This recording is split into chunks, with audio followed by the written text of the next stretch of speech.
बिस्मिल्लाहिर्रहमानिर्रहीम। अस्सलाम वालेकुम। तंदुरुस्त रहने के लिए तेल और घी में तली हुई अशिया से परहेज़ करें ताकि कोलेस्ट्रॉल की ज़्यादती, दिल और मैदा की बीमारियों से बचा जा सके। नंबर 2, खुराक में लाल मिर्च का इस्तेमाल बेहद कम करें और नमक भी कम मकदार में इस्तेमाल हो तो बेहतर है। नंबर 3, रात को सोने से कबल 1 से 2 गिलास पानी पीने को अपना मामूल बनाएं। नंबर 4, रात का खाना सूरज गुरूब होने के फ़ौरन बाद खाने की कोशिश करें। कमज़ोर और उम्र रसीदा अफराद के लिए ये हिदायत ख़ास तौर पे है कि ज़्यादा देर के लिए झुककर काम करने से परहेज़ करें। रोज़ाना एक देसी लहसुन ज़रूर खाएं। नाश्ते में उबले हुए अंडे का इस्तेमाल लाजमी करें। नाश्ते के वक्त एक सेब का इस्तेमाल लाजमी करें। नाश्ते में घी की रोटी के बजाय खुश्क रोटी का इस्तेमाल करें।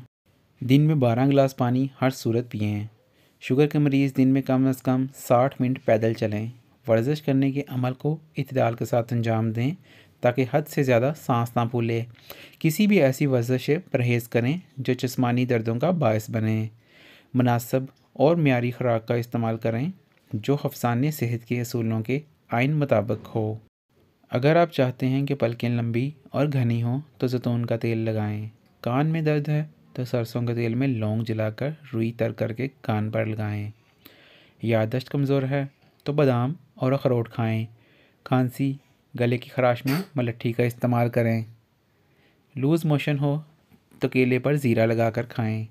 हैज़ में बेकायदगी हो तो 2 खजूरें रोज़ाना खाएं।